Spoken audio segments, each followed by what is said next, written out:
Hello and welcome, kembali lagi bersama aku Aya. Jadi di video kali ini aku akan share tentang pengalaman aku magang di salah satu startup fintech. Dan aku juga udah bagi ke beberapa chapter yang hopefully bisa membantu kalian menemukan informasi yang kalian butuhkan. Jangan lupa klik like and subscribe. So without further ado, let's go!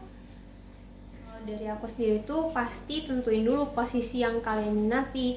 Apakah kalian pengen satu bidang dengan jurusan kalian kuliah sekarang, atau ada bidang lain yang kalian minati.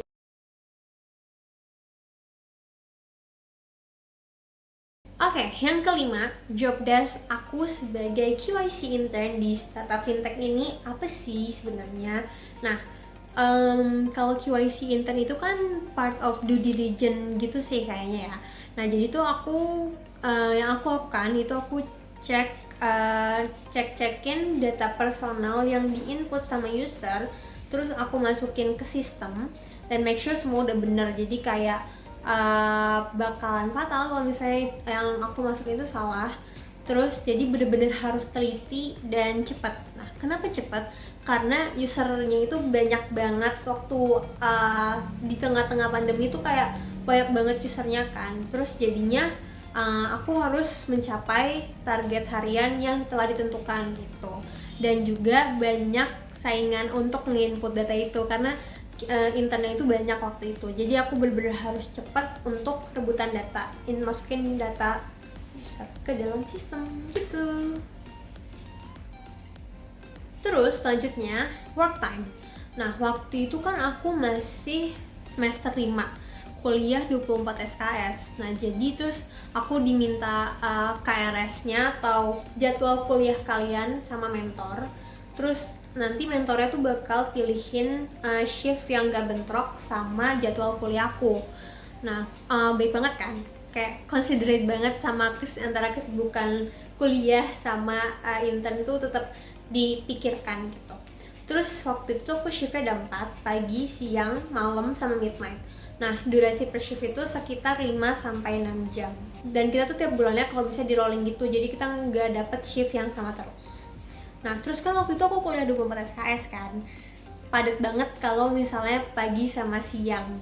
Kayak bakalan kepecah gitu fokusnya. Nah, jadi karena aku merasa ya udahlah, ini juga salah satu syarat aku skripsi di kampus aku kan. Jadi kayak ya udah deh, nggak apa-apa, aku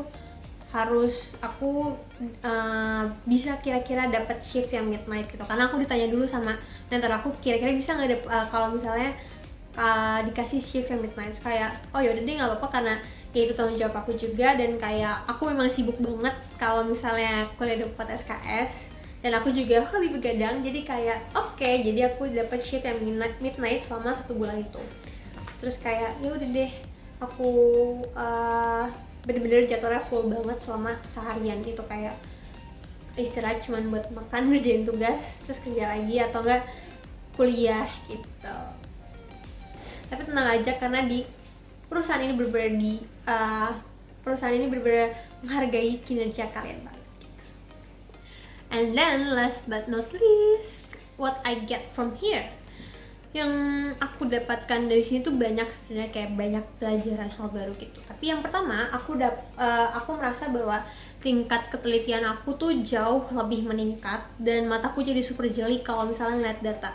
Kayak angka-angka data atau apa itu, aku tuh langsung kayak jeli kalau misalnya harus nyocokin antara yang kiri dan kanan gitu. Jadi aku jadi lebih teliti lagi.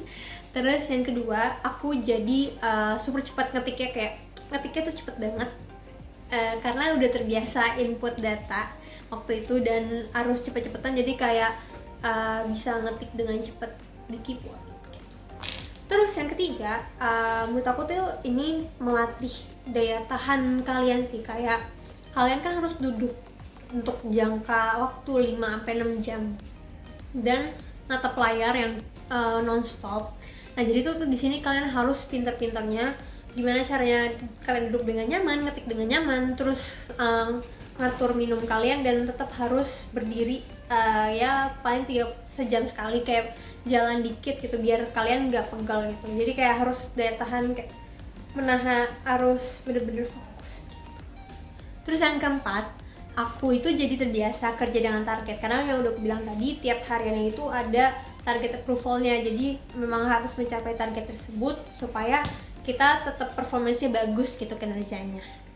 Terus yang kelima, yang pastinya aku dapat pengalaman yang berharga dan ilmu-ilmu baru dari webinar internal, karena biasanya tuh perusahaan ini suka mengadakan webinar internal buat meningkatkan kapasitas dari para tenaga kerjanya gitu. And last but not least, yang pastinya kita dapat uang saku pulang. Oke, jadi sekian pengalaman magang aku di salah satu startup fintech yang terkenal banget di Indonesia. Semoga bisa membantu teman-teman yang mungkin lagi mau apply magang atau kira-kira nyari pengalaman di posisi ini. Kalau menurut kamu video ini bermanfaat, jangan lupa klik like dan share ke teman kamu yang mungkin membutuhkan. Dan jangan lupa untuk subscribe buat tahu pengalaman aku di perusahaan lainnya. Oke, see you on my next video. Bye!